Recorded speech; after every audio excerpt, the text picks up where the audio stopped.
This morning we're talking books, and Dave Gatward is on the line here with me. Good morning, Dave. Are you hearing me? Hello, good morning. Oh, the internet's been very vague this weekend. Thanks for joining us this morning, Dave. I know you're an author based down in Frome, but you have roots back here in the Dales, don't you? Yes. I live in Frome, as you say, in Somerset, but I spent the years 81 to 86 in Hawes. My dad was the Methodist minister there.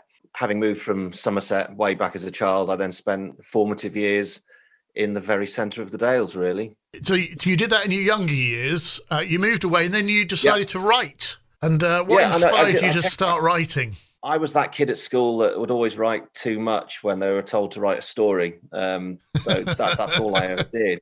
You don't cope well within 60 words and less then?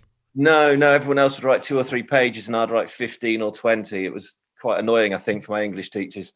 So I've always wanted to be a writer, and my first book was published when I was 18. Yeah, so I've written all kinds of things, teaching materials, church materials, novels, children's books. I've been a ghostwriter. I've worked in publishing for most of my career, really. Yeah. I trained as a primary school teacher up in Ambleside, and then from that went straight into publishing because I thought, well, that'd be an interesting way of learning about being a writer. But yeah, so now you've developed your own style and your own series of books now. Yes.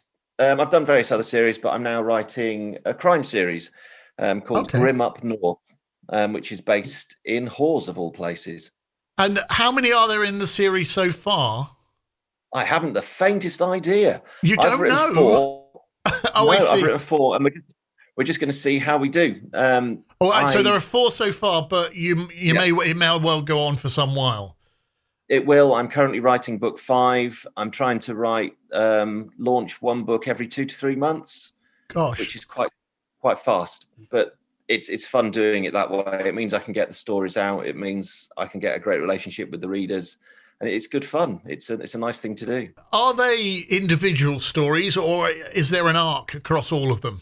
They are individual stories, and it's not like you have to read book 1 to know what book 4 is about. You know, it's a DCI, a detective, Harry Grimm, who was sent up north to Wensleydale because he caused a bit of trouble down south.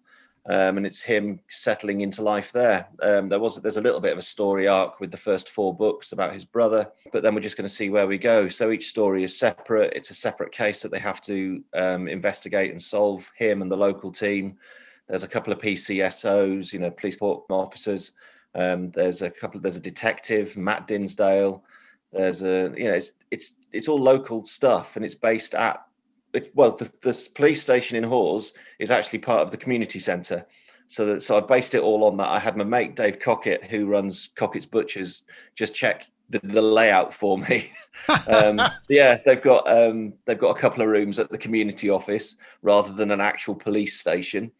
So it's all very local, and that's what I wanted it to be. So it was a little bit more real. It's not major, angry, crazy, horrible stuff. It's a local team trying to solve these things that are going on in the Dales. It's good fun.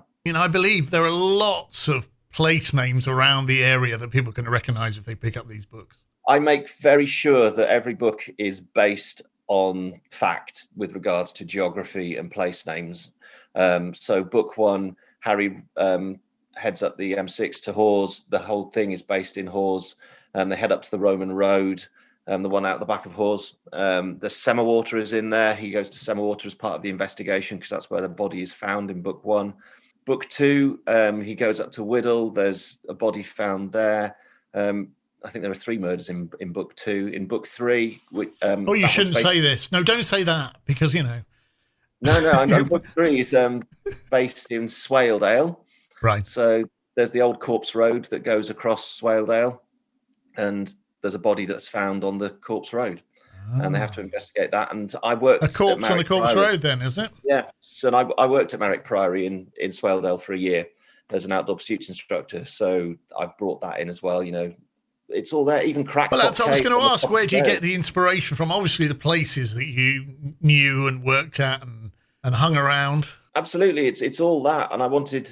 It was a few of my writing friends told me to have a go at writing crime because they're doing it themselves and doing well out of it. So I thought I'd have a go, and I needed to base it somewhere that I loved and could speak about with real, sort of care. And in many ways, the Dales is another character in the books, which is what I wanted. And I've had readers telling me that, they read the book and they get on Google Maps and they search the place names and they walk around the places and see what Harry and the team see. And that's really nice. It's good fun.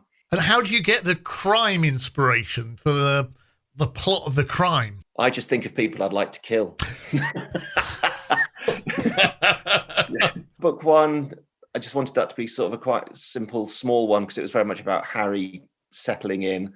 Book two, I base it on something from my childhood that I remember very much from Hawes, from the primary school.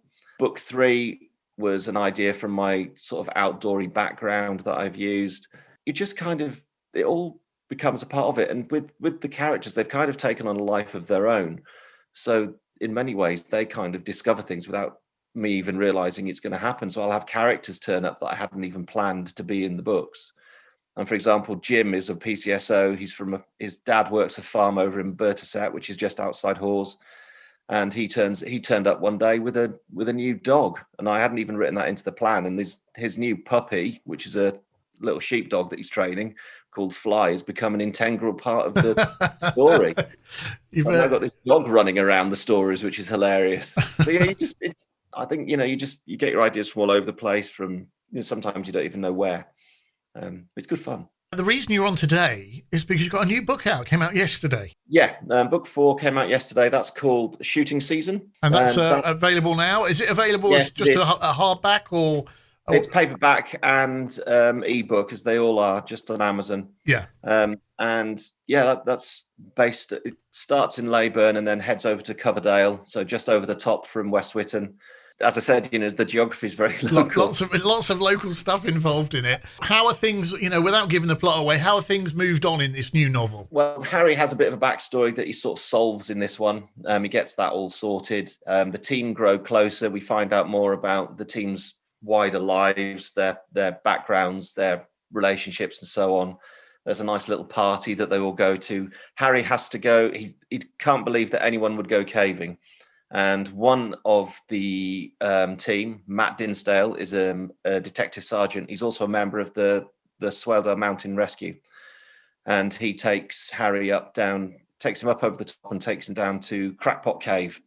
And the story begins with those two going down Crackpot Cave, which is one I've done far too many times. I used to take groups of kids down there. I've been down there with my dad, with mates.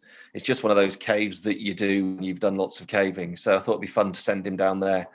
And it forms part of the plot later on as well. There's something that happens that he remembers, and then that sort of helps him solve what's going on. It's good fun. Who do you think your books appeal to? Who are you targeting as a reader? It's hard to say that because it could be anyone from 18 plus. And crime readers, they're a voracious bunch. They really devour books. So half the reason I'm writing them so quick is because they keep reading them so quick. So, I launched the book yesterday and there's people have already finished it. It's insane. Wow. And if you like a good crime... they're messaging you saying, where's the next one? And you're like, give me a break, have another cup of tea, yeah? Dave, it's been a pleasure to speak to you this morning. It's Dave Gatward if you want to search for his books. As you said, they're available on Amazon and I'm sure all good book retailers once they reopen. And thanks ever so much for coming on. And we'd love to talk to you again in the future when the next thing comes out. Happy to. Yeah, I'm always happy to do things like this. If you can write something that's basically all creatures great and small crossed with death in paradise, that's kind of what it is. That's two favourite things together, isn't it? Brilliant. There we go. Thanks very much for coming on this morning. Good to talk to you.